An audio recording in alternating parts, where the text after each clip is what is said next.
El general Óscar Naranjo fue designado por el presidente de la República como el ministro del posconflicto. Y en ese posconflicto es que se basa lo que acabamos de escuchar del presidente Gaviria. Por eso le advertí ahora, general, que quería comenzar con usted preguntándole su opinión de cómo balancear el posconflicto y la mirada del mundo. Muchas gracias, Julio. Un agradecimiento especial al país, a la Fundación Buen Gobierno, que permiten esta mañana desde Madrid, desde España, desde Europa, decirle al mundo y a los colombianos que Colombia, con el liderazgo del presidente Juan Manuel Santos, ha decidido poner fin al último conflicto en el hemisferio americano y a partir de esa decisión empezar a construir la paz para los colombianos. Y muy a propósito de las palabras del señor presidente, lo que ha sido la postura del expresidente Gaviria sobre el tema de justicia transicional, lo que tendríamos que decir es que Colombia llega de manera muy especial, yo diría de manera singular, a encarar este proceso de negociación. Colombia, su gobierno, no llega de manera claudicante a buscar la capitulación tampoco de las FARC. Colombia llega a partir de la expresión de un Estado democrático que con sus imperfecciones nos permiten afirmar que no estamos sentados en esa mesa ni por el colapso de un Estado fallido o porque representáramos nosotros a un régimen totalitario, autocrático, dictatorial. Estamos negociando desde la democracia para nuestros ciudadanos y avanzamos en esa negociación de esa manera. Y en relación con el tema que nos espera y que uno podría decir es el elemento medular de la negociación hoy, de cómo dar garantías jurídicas a quienes están renunciando al ejercicio de la violencia para transitar a la participación política y cambiar la fuerza de las balas por la fuerza de las ideas, para dar seguridad jurídica a los combatientes de un Estado legítimo que desde la fuerza militar o policial los encaró durante 50 años, para dar garantías jurídicas a todos los actores llamados del conflicto, que de alguna manera se vieron contaminados por ese conflicto, abocamos el tema de justicia transicional. Y lo primero que había que romper es el viejo paradigma de que justicia es igual a cárcel, de que la única manera de hacer justicia es la justicia penal. El mundo ha construido un modelo de justicia transicional justamente para superar los conflictos. ¿Y en qué se basa ese modelo? Se basa en la combinación de por lo menos 4 elementos centrales: verdad, justicia, reparación y el derecho a no repetición. Y en esa fórmula, lo que deberíamos buscar los colombianos, con el apoyo del mundo entero, es que haya un balance de esos 4 elementos que al final abran paso a la reconciliación. Y por lo tanto, pensar en justicia transicional no puede ser igual a pensar en impunidad. Es simplemente abrir vías alternativas para que después de 50 años los colombianos nos podamos reconciliar sobre la base de que la verdad y particularmente la reparación a las víctimas está en el centro de este acuerdo. Gracias, general. Yo quisiera preguntarle la opinión al juez Baltasar Garzón sobre lo que acaba de decir el presidente César Gaviria. Y es que Colombia, con el mayor respeto y consideración, no puede estar a merced de lo que diga un tribunal internacional. ¿Cómo manejaríamos ese posconflicto? Bueno, en primer lugar, muchísimas gracias al país por permitirme estar aquí esta mañana. Yo creo que al final de su intervención el presidente Gaviria ha explicado o ha contextualizado correctamente lo que quería decir, que la Corte Penal Internacional no es enemiga del proceso de paz en Colombia.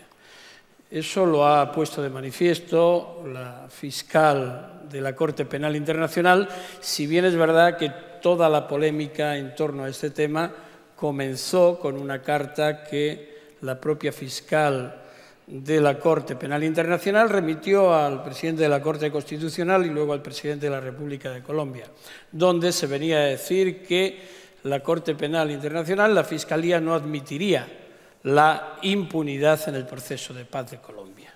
Evidentemente yo creo que todos estamos de acuerdo en que eso es así. La cuestión es cómo interpretar impunidad, si hacemos equivalente impunidad a justicia transicional, aspecto que resaltaba el general Naranjo, que no debemos incurrir en ello, y yo estoy de acuerdo, o qué se entiende por todos los mecanismos que en otros procesos han sido valiosos, como son las amnistías o indultos a los que se refiere los acuerdos o los convenios de Ginebra de 1949.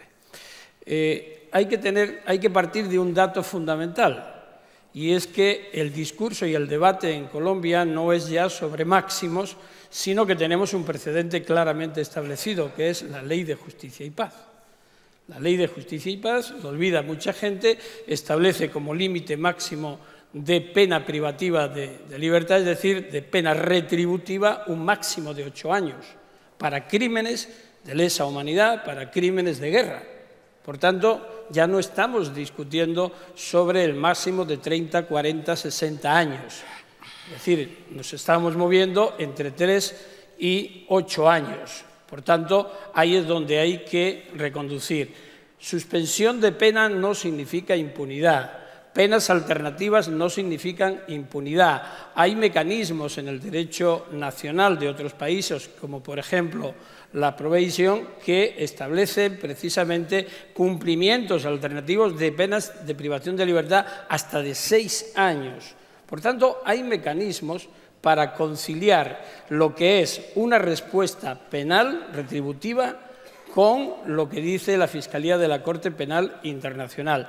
Y lo que sí hay que tener en cuenta es que el concepto de pena, cuando estamos hablando de un proceso de justicia transicional, no es el de pena retributiva, no es el de pena de código penal en su exclusividad de privación de libertad, sino mucho más amplio. Es mucho más amplio porque el proceso de justicia transicional conlleva elementos que no son estrictamente retributivos y, por tanto, la pena tampoco puede ser estrictamente retributiva, sino mucho más amplia y, eso sí, con una amenaza de sanción en caso de incumplimiento de que la pena se reactive en toda su amplitud. Por tanto, yo creo que no es incompatible. Lo que sí ocurre es que hay un desenfoque bastante grande a la hora de explicar cómo es el proceso de Colombia. Si lo comparamos Colombia con España, España tiene una perspectiva totalmente diferente respecto del terrorismo, pero es que no podemos comparar el proceso de negociación de La Habana y la actividad de la guerrilla en un conflicto interno declarado como tal entre un país y otro. Por tanto, la posición no puede ser estrictamente la retributiva. ¿Podemos encontrar mecanismos de apoyo y que sean reconocidos internacionalmente en lo que vaya a suceder en Colombia? Sí, pero hay que hacer una labor de pedagogía muy grande, por una sencilla razón. Estamos siempre fijándonos en la Corte Penal Internacional.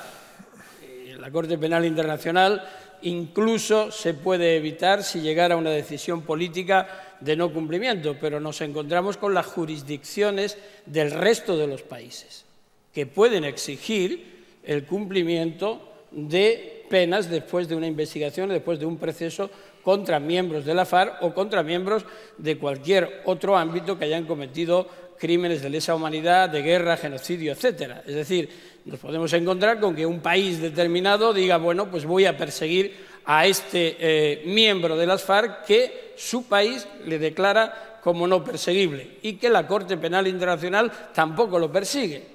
Tenemos que hacer, por tanto, una labor de explicación y de comprensión de lo que es el proceso colombiano y de que los supuestos de justicia transicional van a ser realmente una respuesta en la que participen las víctimas. En un proceso de justicia transicional, las víctimas son parte del juicio, es decir, son jueces.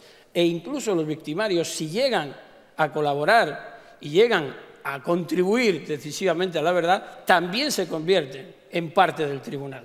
Eso es lo que hay que transmitir y explicar. Si no se comprende esto, pues difícilmente vamos a encontrar una tranquilidad desde ahora en adelante al futuro y cuando pasen los años. Señor Ben-Ami, lo leemos en el diario El País, está al frente de uno de los centros de estudio de paz más importantes del planeta. El gobierno de los Estados Unidos, que usted conoce muy bien, acaba de nombrar un enviado especial para acompañar el proceso, un hombre muy respetado en Washington, Bernie Aronson. ¿Qué pasaría si las autoridades norteamericanas insisten en pedir en extradición a algunos jefes de las FARC? En la entrevista del presidente el fin de semana en El País se refirió a esta cuestión. Es una cuestión política que él negociará, que él hablará. A mí me consta que incluso ya se ha mencionado en conversaciones con el vicepresidente Biden. Yo imagino que Estados Unidos intentará de adaptarse a lo máximo, ¿no?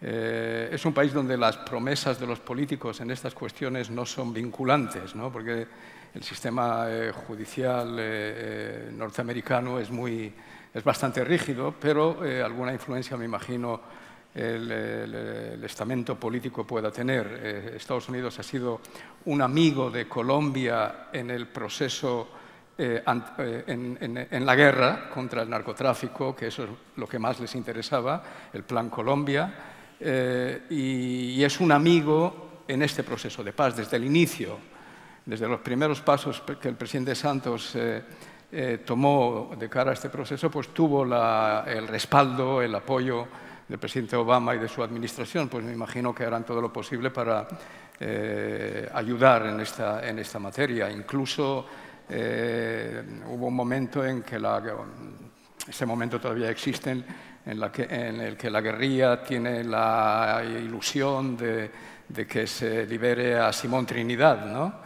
Y eso también se ha mencionado a la administración norteamericana.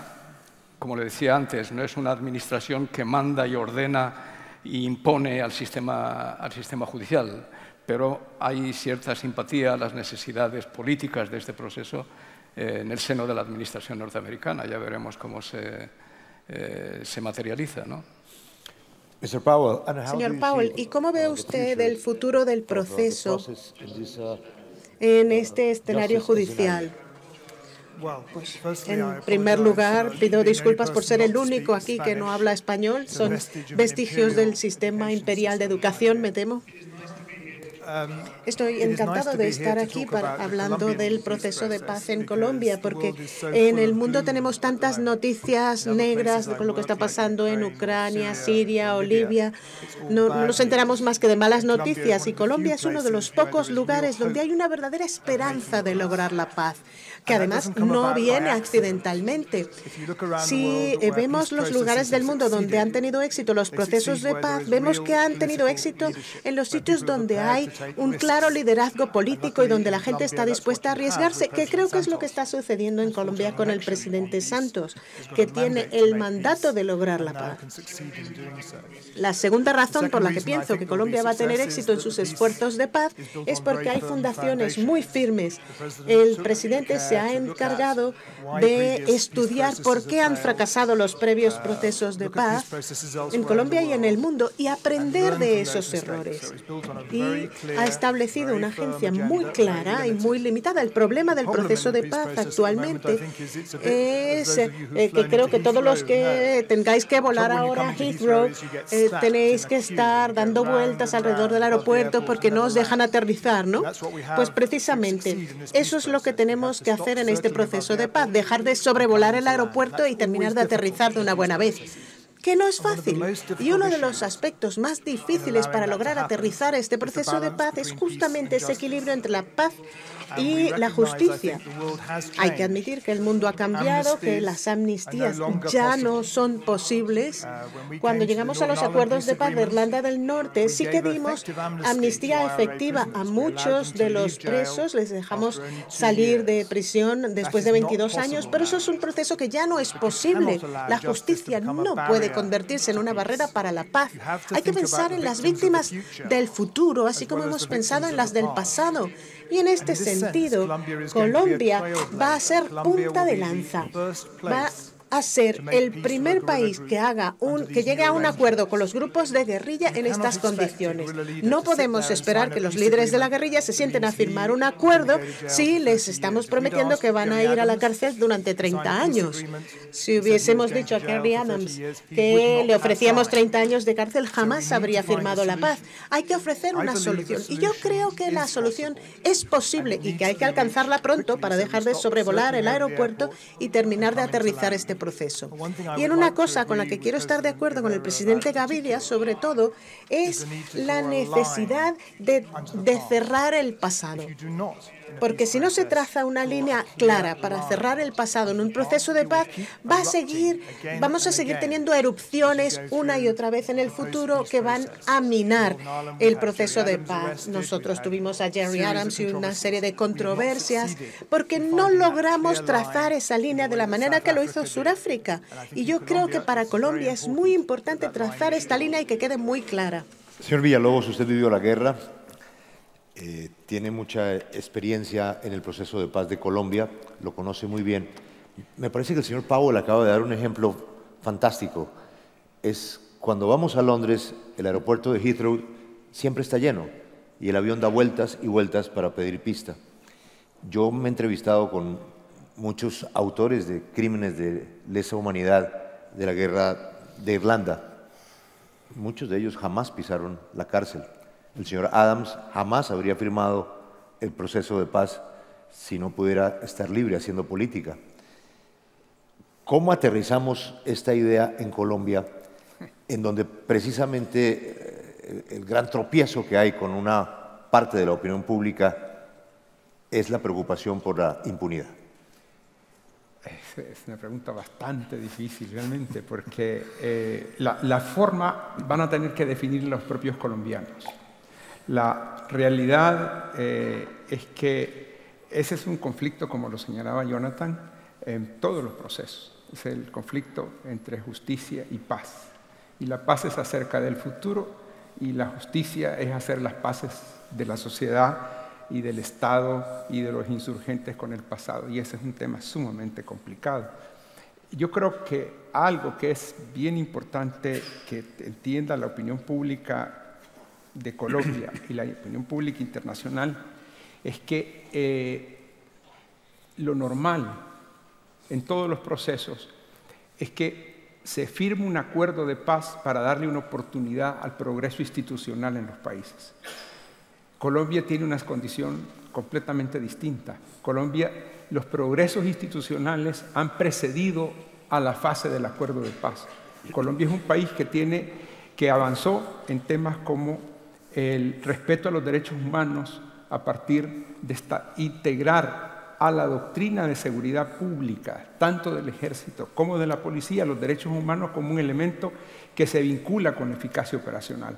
Por esa razón es que previo a que se firmen los acuerdos está el problema de que hay militares que están en la cárcel y que esa realidad es resultado de ese progreso institucional. Colombia es un país donde el tema de la construcción de ciudadanía, que es la cultura de legalidad, está en la agenda de la opinión pública, está en la agenda de los debates entre la clase política. Y ese es un tema sustancial de cara al futuro. O sea, si no cambia la sociedad, es prácticamente imposible consolidar un proceso de paz. En ese sentido, el otro punto es el tema de la equidad. Colombia es el único país de América Latina que rompió el consenso de Washington alrededor de la idea de Estado pequeño y barato. Colombia ha invertido en seguridad, y esa es la palabra adecuada, invirtió en seguridad y demostró que la seguridad no es un gasto, no es ponerle grasa al Estado, no es ponerle burocracia, es ponerle músculo. Y estableció que hay una correlación directa entre que la inversión en seguridad genera crecimiento económico. Cuando uno mira el mapa de América Latina, cómo la pobreza institucional y cómo la realidad de la criminalidad está dominando en el continente, el país que tiene los progresos más sólidos en términos de seguridad, no solo por este acuerdo de paz, sino por el tema de la lucha contra la violencia criminal, es Colombia, sin ninguna duda. Reformó su policía, reformó su ejército, progresó en su justicia, mucho.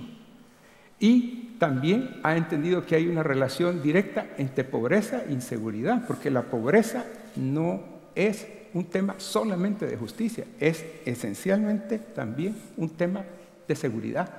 A mayor pobreza, mayor inequidad, más riesgo de que las sociedades sean políticamente inestables y que sean vulnerables a la criminalidad.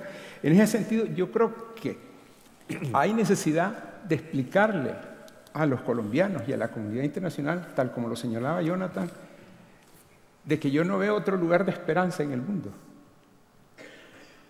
Colombia es un país que está ofreciendo la posibilidad de que el mundo pueda tener un lugar donde diga, hoy aquí se pudo. En este lugar hay la posibilidad de construir una paz, y además una paz basada en una gran solidez institucional. Y eso es completamente anormal en las circunstancias del mundo actual, si vemos la situación que rodea a toda Europa, en el Mediterráneo y en el este, y en la proximidad en el Medio Oriente. Hay que darle una oportunidad a la paz en Colombia.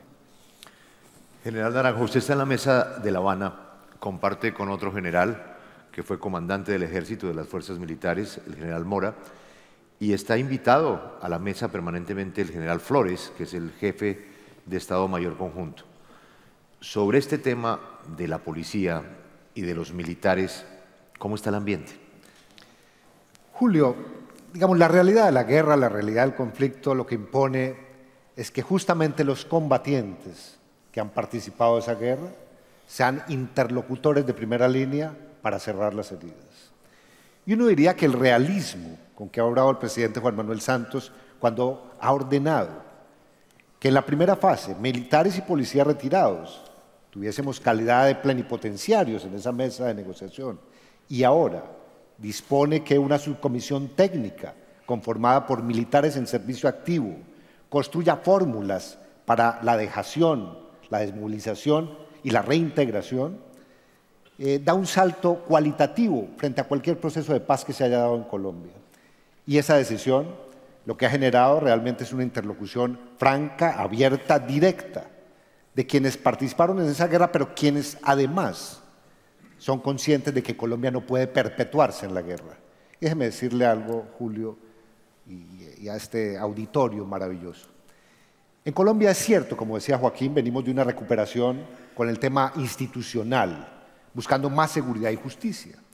Pero quienes participamos de ese proceso entendemos bien que una política de seguridad no puede ser un fin en sí misma. Una política de seguridad crea condiciones para la convivencia, y esa convivencia debe ser pacífica. Por lo tanto, pretender que los militares y policías deberíamos estar condenados a ejercer la seguridad sin crear condiciones para la convivencia sería no solamente una equivocación, sino un fallo ético imperdonable de cara a nuestra sociedad. Y por esa razón lo que digo hoy aquí es, militares y policías, pero en general combatientes de este conflicto, hoy más que nunca han encontrado las condiciones, como lo valoró el presidente Santos, de que había llegado la hora de poner fin a esta larga historia de violencia. Y no llegamos de manera gratuita, ni arbitraria, ni caprichosa. Debo decirlo también desde Madrid, desde este teatro. Cuando el presidente Santos llega a la presidencia, acumula un recorrido de más de 30 años pensando en la paz de los colombianos. La pensó como periodista, la pensó como ministro de Comercio Exterior. Recibió el Ministerio de Hacienda en el momento más crítico frente a las guerrillas y a la oleada narcotraficante y fortaleció las instituciones acompañando al gobierno del presidente Pastrana en ese momento. Y luego, cuando llega al Ministerio de la Defensa, produce una reingeniería que realmente nos permite dar un salto cualitativo y romper un poco el mito alrededor de las FARC. Una organización que durante 46 años de existencia nunca había sentido el rigor de la guerra y sus líderes máximos habían estado sanos y salvos, ninguno capturado, ninguno abatido. Cuando él llega y produce ese cambio, se generan las primeras operaciones de alto impacto sobre el secretariado de las FARC. Y cuando llega a la presidencia, sucede algo que, en mi opinión, es culminante para que este proceso se detone. Es bajo su presidencia que se neutraliza al jefe máximo de las FARC. Y en ese momento, uno diría, para un político que simplemente haga politiquería, discúlpenme la expresión, hubiera sido facilísimo. Hubiera sido una posición de confort mantenerse haciendo la guerra. Finalmente, los trofeos de la guerra son populares. Y lo que hace el presidente Santos, por el contrario, es decir con magnanimidad: estamos abiertos a una salida negociada y política de este conflicto, porque lo que está demostrado es que la opción por vía de las armas para llegar al poder ya en Colombia no tiene futuro. Y está totalmente cerrada esa opción. Y por lo tanto, ver militares y policías obrando bajo esa lógica de que fuimos contradictores, de que seguimos siendo contradictores, pero que entendemos que no se puede perpetuar la guerra, está resultando diferencial en esa mesa de negociación. Pero por otro lado, uno debería también señalar que alrededor de esta situación en Colombia, y se lo mencioné, Julio, hace unos momentos, hay mitos. Y hay mitos que realmente parecerían envenenar este proceso. Mitos que estamos en la obligación, quienes estamos sentados en esa mesa, como protagonistas de primera línea, convencidos de este proceso, que es necesario aclarar y en todo caso destruir como mitos. Qué duda cabe que en una democracia como la nuestra, todas las opiniones alrededor del proceso son válidas, las críticas y las no críticas. Qué duda cabe que puede haber valoraciones sobre la manera como conducimos el proceso, pero lo que resulta inaceptable es que el debate gire alrededor de la mentira, de las emociones, que al final resultan manipulando el miedo de los colombianos. Yo diría que en Colombia lo que estamos definiendo hoy es si vamos a seguir en una dinámica de una política que se movilizó propagando el miedo alrededor de unas amenazas que fueron reales, o si llegó la hora de que la política en Colombia comience a construir un discurso que genere confianza en el presente y particularmente esperanza por el futuro. Ahí es donde está el discurso entrabado, y yo creo que llegó la hora para que no se siga instalando el miedo como un movilizador de la política. Y ese miedo tiene que ver mucho con el proceso. Se dicen, lo digo claramente aquí, lo digo categóricamente aquí, hay mentiras que se propagan en Colombia sobre el proceso. Primera mentira, que estamos entregando el Estado colombiano al castrochavismo, para simplificarlo. Y la verdad, si alguien leyese, un opositor de esos, un mentiroso de esos, leyese los acuerdos, encontrará que a lo largo de los 3 puntos ya acordados en La Habana, lo que hay es una adhesión de las FARC al sistema democrático. Me sorprende ver, por ejemplo, cómo cuando llegamos al acuerdo sobre la participación política y las garantías de participación política, el país subestimó ese acuerdo. ¿Y por qué lo digo de esta manera? Porque de lo que se trata ese acuerdo es de producir la renuncia de las armas de las FARC por la política y la transformación de ese movimiento armado en un movimiento político. Pues eso quedó totalmente consignado en ese acuerdo y quedó consignado bajo unas características que son muy particulares, singulares, y es que no se nos exigió refundar el Estado colombiano para que las FARC participaran en política. Al contrario, anecdóticamente digo esto aquí, lo digo como colombiano con un poco de vergüenza, pues las FARC nos pidió, para cerrar ese punto, que diéramos cumplimiento a la Constitución del año 91, que impulsó el expresidente Gaviria a través del proceso constituyente, para que en Colombia finalmente tuviésemos estatutos de oposición y se garantizaran las participaciones de los partidos políticos que están en oposición. ¿Quién podría, digamos, decir no a esa exigencia? Pues quedó consignada en el acuerdo. Quedó consignado en el acuerdo que el propósito de este proceso es que se creen condiciones para una transformación de las FARC en un movimiento político. Y eso realmente es el centro del acuerdo. La justicia y los otros elementos son la consecuencia de esa decisión de fondo de las FARC. Y por lo tanto, creo que hoy una institucionalidad, para volver a su pregunta, donde la asimetría militar versus el tamaño de nuestras guerrillas ya es diferencial. Digamos, no estamos aquí frente a una situación de triunfalismo, simplemente de reconocimiento de que esa supremacía ha entendido que la guerra arrasada, la tierra arrasada no es una solución y que la solución es precisamente transitar para que Colombia tenga una segunda oportunidad democrática, en mi opinión. A partir del año 91 hubo un proceso de modernización y de transformación institucional. Quienes estamos en esa mesa entendemos que este acuerdo produciría como una segunda oleada democrática para profundizar esos valores y para permitir que colombianos que han estado condenados en esa Colombia profunda al rigor de la guerra, poco subyugados o por las mafias o por estas guerrillas, finalmente puedan ejercer derechos y libertades. Al final de lo que se trata es que el Estado, pero también la capacidad de ejercer competencias ciudadanas y el mercado lleguen a territorios donde Colombia nunca ha estado y solamente se ha limitado a tener un policía o un soldado en el marco del conflicto. Para decirlo y dar tranquilidad a los colombianos y también a la comunidad internacional, los militares colombianos, los policías colombianos, la fuerza pública colombiana es una fuerza institucional que no tiene pretensiones de perpetuar la guerra, que ha sido tremendamente civilista y subordinada al poder político y que entiende bien que este proceso, liderado por el presidente Santos, debe culminar con la firma de un acuerdo que ponga fin al conflicto, en el entendido de que poner fin al conflicto no significa lograr la paz en automático y producir, como por arte de magia, la transformación de las realidades de violencia que tenemos. No, a partir de la firma de ese acuerdo, habrá que poner en marcha muchas acciones integrales del Estado y de la sociedad colombiana para empezar a construir una paz que, repito, sea sostenible en el tiempo. Escuchamos a un policía, escuchemos a un juez. Juez Baltasar Garzón, decía el presidente Gaviria que la Ley de Justicia y Paz pues, le puso un tope a los delitos de los paramilitares. Bien dice el presidente Gaviria que la mayoría están hoy en la calle, los 14 jefes están en una cárcel en los Estados Unidos, fueron extraditados. Aterrizar el avión del señor Powell requiere mirar muy bien ese escenario de la justicia a nivel internacional, que usted ya nos explicó hasta dónde se ha pronunciado la fiscal de la Corte.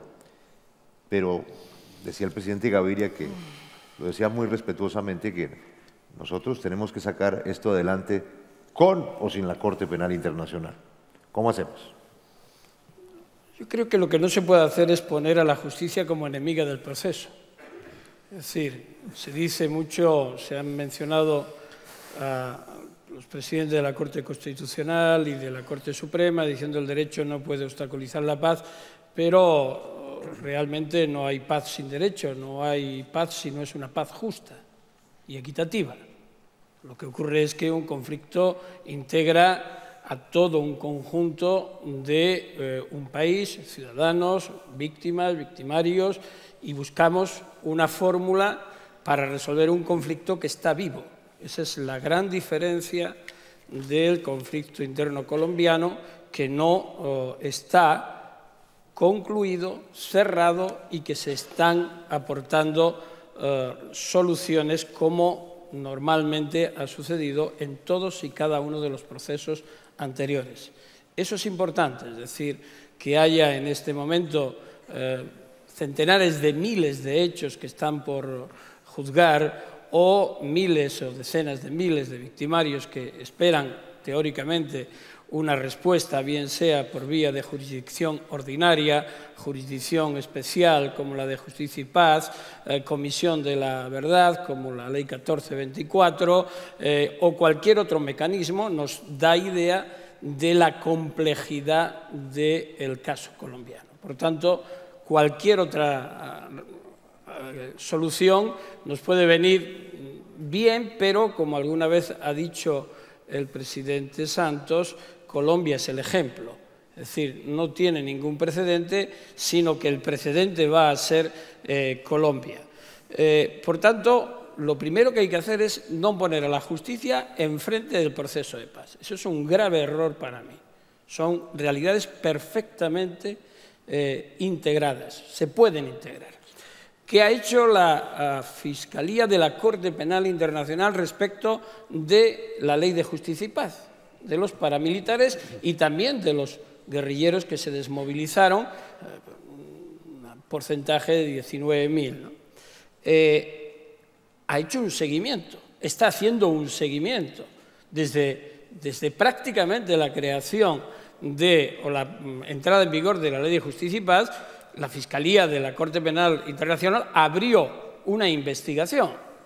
El tiempo que yo estuve en la Fiscalía de la Corte Penal Internacional, yo asumí la obligación por delegación del fiscal Luis Moreno Ocampo de llevar esa investigación y de hacer el primer borrador del preinforme que se presentó después por la Fiscalía hace un par de años. Y estamos viendo que la Fiscalía aceptó una ley que era muy cuestionable, que fue debatida y que la Corte Constitucional rebajó en sí mismo a la hora de establecer qué era inexequible, qué era inconstitucional o no. Por tanto, ahí hay un ejemplo de que hemos encontrado una vía. ¿Qué ha ocurrido? Que no se ha implementado adecuadamente, que la velocidad o la marcha de las acciones judiciales no se ha correspondido con la necesidad que teníamos de resultados. Hemos visto que la Fiscalía de la Corte Penal Internacional se ha puesto a veces nerviosa porque no se hace lo suficiente, pero estamos hablando de mecanismos que se pueden solucionar. Por tanto, ese es un precedente importante. Lo que la fiscal de la Corte Penal Internacional creo que dijo con algún error de conceptos es que no se acepta la impunidad. Pero es que eso no es que lo diga la fiscal de la Corte Penal Internacional, es que lo decimos todos y cada uno de los que estamos aquí. Lo acaba de decir Kofi Annan, que estuvo en Bogotá y que ha estado en La Habana. Lo dicen las normativas nacionales e internacionales. El núcleo de constitucionalidad de la Constitución colombiana, la Corte Constitucional, cuando declaró exequible, cuando declaró constitucional el marco jurídico para la paz, lo dice clarísimamente. ¿Cuáles son los límites? La cuestión es cómo responder a esos límites, cómo buscar esa justicia transicional que no pierda el concepto de justicia ni de transicional, es decir, que no se convierta en impunidad. Y para que no se convierta en impunidad hay que responder desde todos los ámbitos. Efectivamente, hay que responder desde el ámbito empresarial, judicial, militar, etcétera. Ya lo propusimos en algún momento desde la misión de apoyo al proceso de paz en un informe que presentamos para precisamente incluir todos esos actores, para que la respuesta de una justicia transicional sea global y sea integradora, porque si no vamos a dejar flecos sueltos que una u otra vez se van a reproducir. Esa es una de las reclamaciones de las FARC también. Es decir, oiga, solucionen todo esto, solucionamos todo esto, porque lo que no queremos es que después nos pase lo de la Unión Patriótica, que lleguemos a un acuerdo y que después haya un genocidio eliminando sistemáticamente a miles de personas de este partido político que era consecuencia o fue consecuencia de un proceso de negociación y de paz. Por tanto, insisto, es un grave error poner a la justicia como enemiga de la paz, y hay mecanismos suficientemente aceptables a nivel nacional e internacional para que la respuesta integradora de una justicia no solo retributiva, es decir, no solo de privación de libertad, se produzca. Ese es el cambio que hay que incidir ahí, es decir, no hablamos solo de pena privativa de libertad, hablamos de una pena integral, de una restitución, de una reintegración, de una reparación de la propia justicia, de la verdad, que es fundamental, y a partir de ahí vamos a encontrar cuál es el camino. Y ese camino, lógicamente, tiene que tener unas sanciones, si no se cumple, obviamente, tanto para unos como para otros. Pero yo no le veo más dificultad que empezar a hablar seriamente sobre cuáles son esos límites, y los espacios los tenemos perfectamente definidos. Lógicamente, algunos no van a aceptar, qué duda cabe, la suerte que les pueda corresponder. Pero también tenemos que hacer esa labor de pedagogía. Aquí no puede haber absoluta impunidad.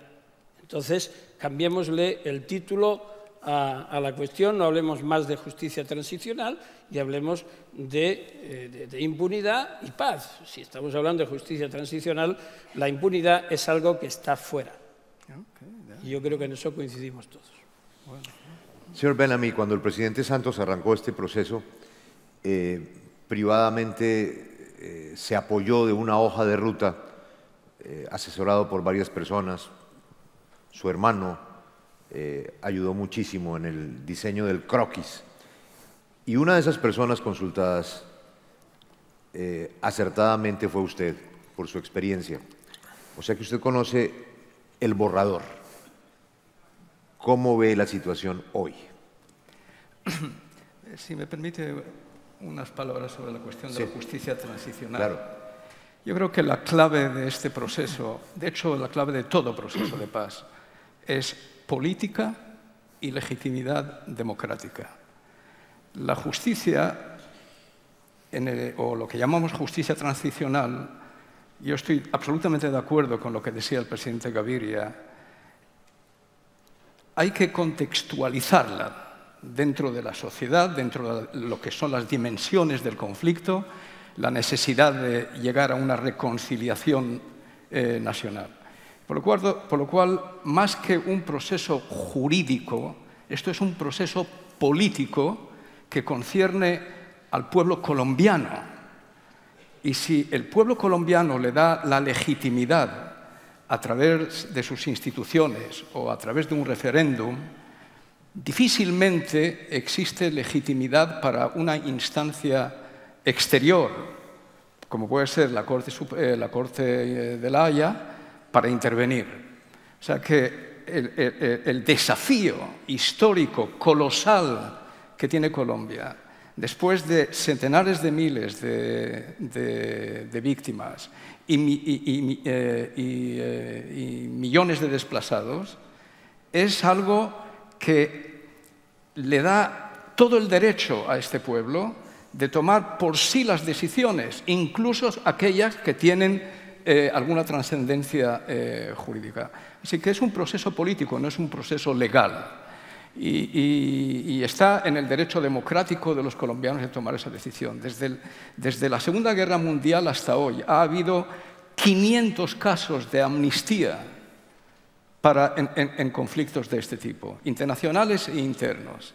O sea, y por cierto, el Estatuto de Roma no se refiere a la cuestión de la amnistía, entre otras cosas porque los países, los estados, insistieron en la soberanía que tiene el Estado para llevar a cabo estos procesos de transición.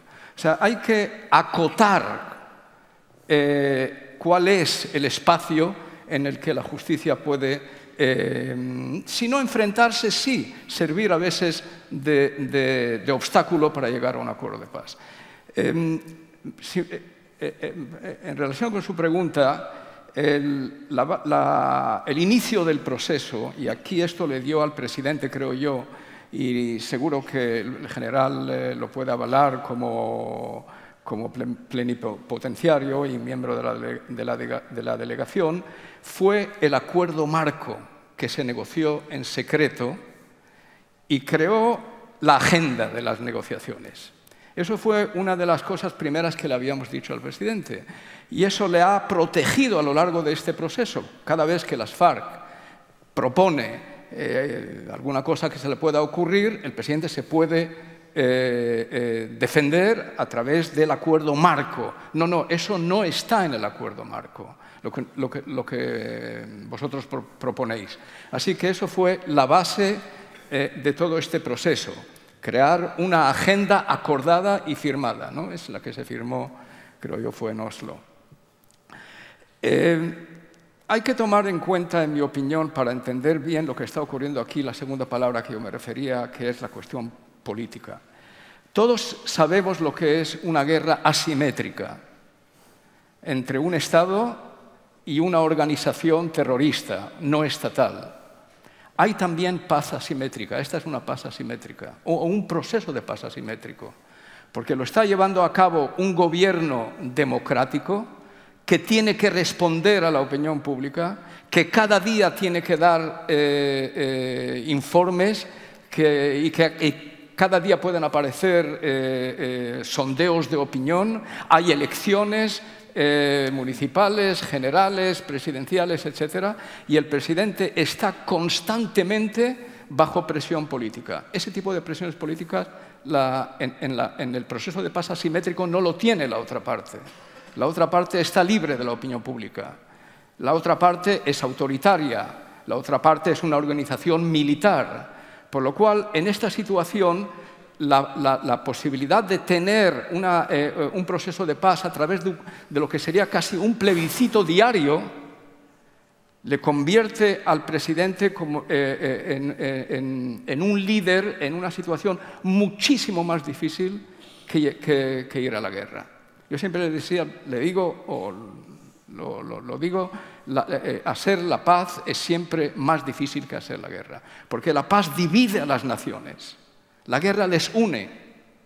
¿Sabe usted, a finales del siglo XIX, aquí está Felipe, que sabe mucho de la Internacional Socialista, cada año en todos los congresos de la Internacional Socialista se acababa con una resolución que decía: si hay guerra, el proletariado irá a la huelga general. Pues bien, en el 1914 hubo una guerra y el proletariado entero fue a morir a la guerra sin ninguna huelga. En Verdun murieron 1 millón de proletarios. O sea que la guerra une, pero cuando vas a la paz divide. ¿Por qué? Porque todo el mundo quiere la paz, salvo que se creen que es un almuerzo gratis, que no hay que pagar un precio. Hay que pagar un precio. Ahora, si usted gana la guerra, y yo creo que el ejército colombiano podría haber ganado la guerra, pero con más y más y más víctimas, y ya veremos cuánto podría tardar. Si usted gana la guerra, puede extraditarles, puede ejecutarles, puede meterles a la cárcel, lo que se le ocurra. Pero si no la ha ganado, está negociando. Y al negociar, tiene que llegar a un camino, a un espacio razonable para las partes. Y la justicia, si es fundamentalista, puede ser un obstáculo para la paz. Y lo que el presidente Gaviria decía es que es un llamamiento a una justicia no fundamentalista. Porque cuando Baltasar Garzón dice no a la impunidad y todo el mundo está de acuerdo y hay distintas fórmulas para que no haya impunidad, pero eso no es lo que se refiere el rival político del presidente, ¿no? Ahí se utiliza impunidad manipulando los términos, de tal manera que se crea un obstáculo al proceso. El general Naranjo es responsable ministerial de todo lo que tiene que ver con el posconflicto, ¿no?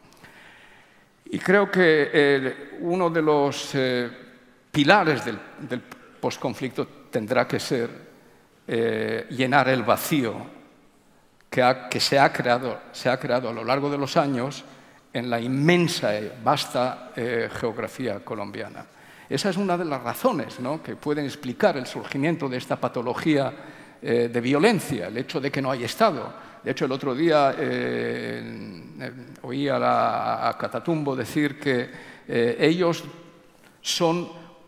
Esto ya no es una guerra asimétrica, así decía, esta es una guerra entre dos estados, porque nosotros también tenemos un espacio del territorio nacional donde tenemos las funciones del Estado. Gobernamos en esa parte del país y ellos tienen la otra parte del país. Eso es un argumento, desde luego, falaz.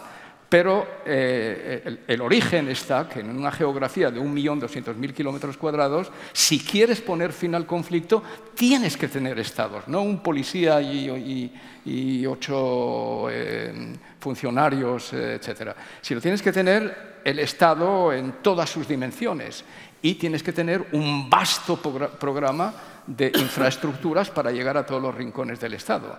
O sea que el posconflicto tiene que, si quiere resolver los problemas que originaron el conflicto, no es solamente el desarme, no es solamente la desmovilización, que esos son vitales para firmar el acuerdo, pero una cosa es firmar el acuerdo y otra cosa es llevar a que esta paz sea una paz verdadera. Para que sea una paz verdadera, la justicia tendrá que ser, como decía Desmond Tutu, el arzobispo Desmond Tutu, lo decía en África del Sur, una justicia restitutiva o restauradora, no una justicia basada en la penalidad, en el castigo.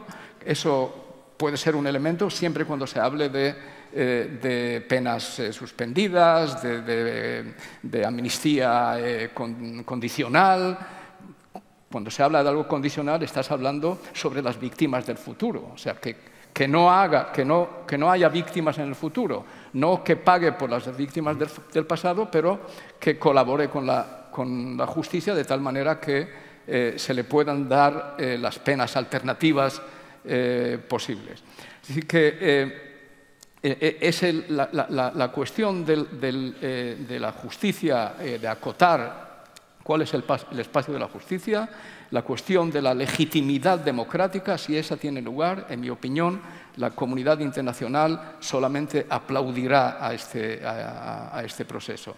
Tiene el fin del conflicto en Colombia, tiene una trascendencia que va muchísimo más allá de las fronteras de Colombia. Es el último caso que todavía existe en América Latina y posiblemente, bueno, habrá por ahí todavía en Nepal, maoístas, etcétera, grupos de ese tipo, pero en general en América Latina eso sería poner fin a un residuo anacrónico de la Guerra Fría.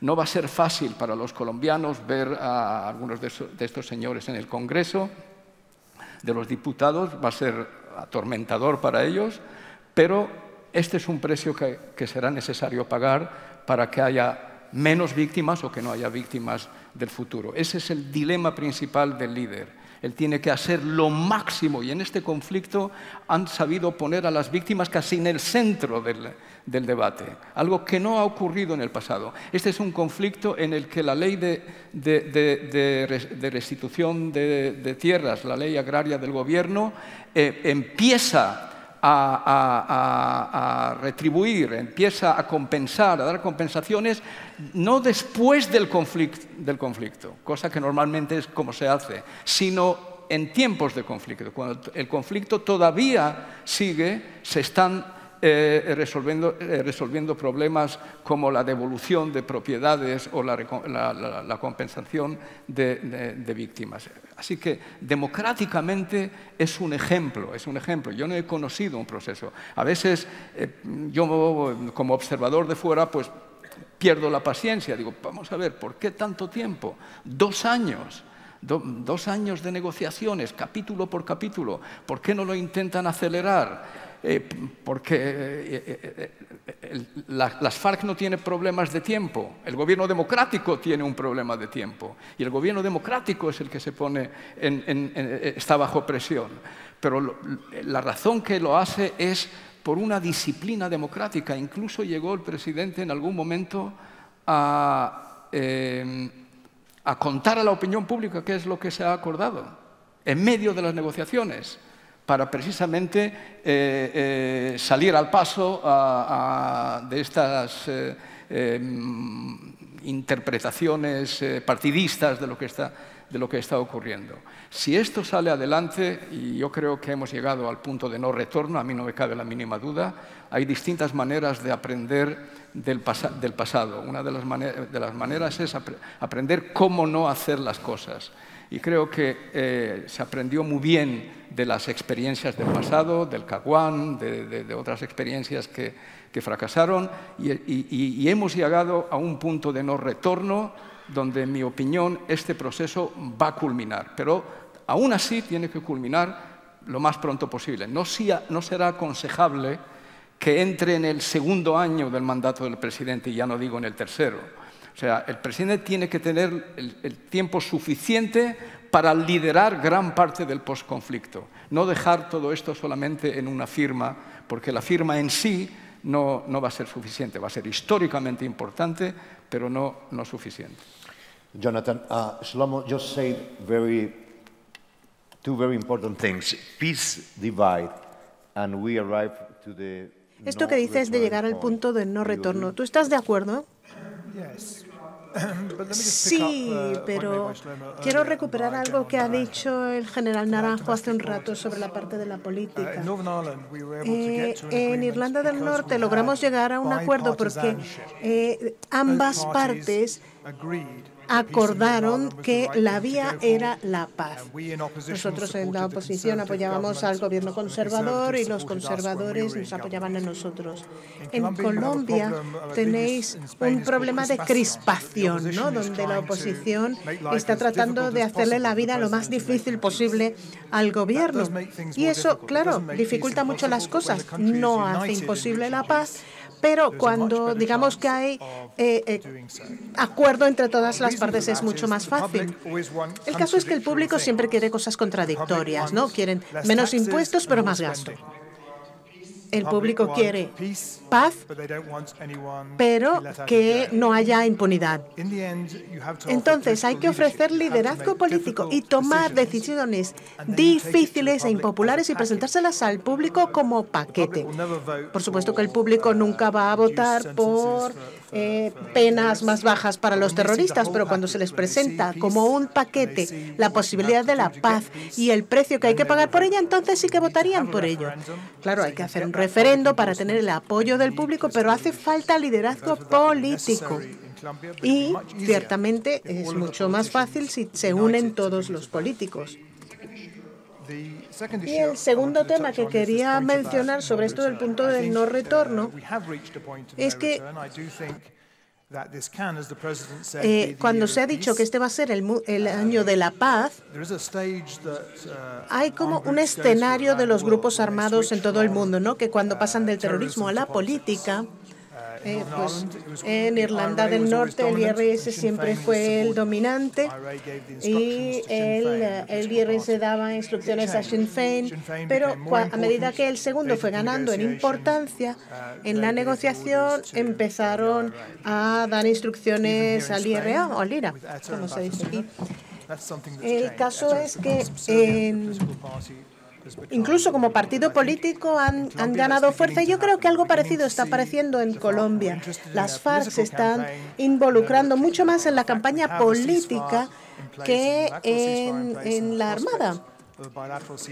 De alguna manera, la escalada de violencia implica que va a ser muy difícil llegar a un acuerdo este año, pero también quería hablar de la aplicación, de la que estará a cargo en parte el general Naranjo. Cuando se logra un acuerdo de paz, ese no es el fin del camino, porque las partes todavía no se fían una de otra cuando se firma el acuerdo. Se llega a un acuerdo porque deciden confiar el uno en el otro, pero esta verdadera confianza solo se produce cuando se ponen en marcha las cosas, cuando las partes cumplen con lo que han prometido hacer. Y allí es donde se crea la confianza y donde termina el conflicto. Y para hacer esto en Colombia creo que van a necesitar ustedes el apoyo internacional. Con el tema de la desmovilización y el desarme, seguramente hará falta ayuda internacional como se necesitó también en Irlanda del Norte. Porque Shlomo estaba hablando de ampliar el alcance del Estado. Pues para eso también se necesita el apoyo internacional, que yo creo que vendrá y que será franco y directo. En las Naciones Unidas ya lo han ofrecido, Estados Unidos también a través de su enviado especial Aronson. Y yo tengo la confianza y la certeza de que el apoyo a la aplicación de este acuerdo de paz vendrá, por la enorme importancia que tiene. Y por cierto, quiero honrar al Gobierno de España, que ha sido también punta de lanza en estos esfuerzos para lograr la paz y mantenerla, que yo creo que ha sido una labor encomiable que quería mencionar aquí. Gracias. Joaquín, entonces, ¿llegamos al punto de no retorno? Yo creo que sí. Yo soy muy optimista con relación al proceso y lo he sido casi prácticamente desde el inicio. Veo a la guerra, al conflicto, a la violencia política atrapada en Colombia. Hay un cambio que no solo se expresa en el tema de que hay un cese de fuego ahora unilateral de la FARC, una reducción de la operatividad también del Estado contra la FARC, sino también hay un cambio en la narrativa de las partes. O sea, hay un dominio de discutir sobre la paz, sobre cómo debe ser, O sea, la narrativa de guerra está prácticamente siendo excluida gradualmente y ahora ya tiene prácticamente cero presencia. Y esa es una señal bien significativa de la paz, de que el proceso va a un punto en el que ya no es reversible. O sea, puede prolongarse. Incluso una de las cosas más complicadas ahora es que evitar que se pasme, que se quede, que se alargue indefinidamente, porque entonces se puede desajustar de todo el conjunto del proceso político colombiano, que tiene su propia dinámica y que tiene sus propias dificultades. Pero es muy difícil, habiendo llevado la dinámica de esta situación en la cual la paz es el tema que domina en opinión pública, que domina en la FARC, que domina en el ELN, que los militares están viendo ya el problema de su futuro en condiciones de paz. Es muy difícil entonces hacer un cambio de esa narrativa, de ese contexto, a decir, ahora vamos a regresar a la guerra. Incluso con la FARC, con más de 40 dirigentes en La Habana, prácticamente están haciendo una clara apuesta al proceso de paz. En el tiempo que tengo de estar conociendo a Colombia, que son más de 15 años, y siguiendo el proceso, nunca había visto a la FARC tan activas hablando de todo, absolutamente de todo. O sea, no se trata de que hablan de la guerra, opinan de todo. Y eso es un elemento de hambre de participación política que hay que verlo positivamente. En ese sentido, yo soy muy optimista de que se ha alcanzado el punto de no retorno. No imagino cómo de esta situación en la que se ha llegado, en la que está involucrado Cuba, Venezuela, Noruega, en el que ya se involucra Estados Unidos, ahora es posible regresar a la confrontación. No hay energía física incluso para hacerlo. La moral de combate de los guerrilleros para ir a combatir en esta condición es en extremo difícil. Incluso uno de los riesgos que tiene la FARC y el ELN incluso, es que si prolongan demasiado el conflicto, las deserciones en sus filas van a ir creciendo como ya está ocurriendo. Incluso ahora lo que hay es más batalla de propaganda que otra cosa alrededor de quién incumple o quién no incumple el cese de fuego, quién hace o qué está motivando más violencia. Ese es prácticamente el tema central.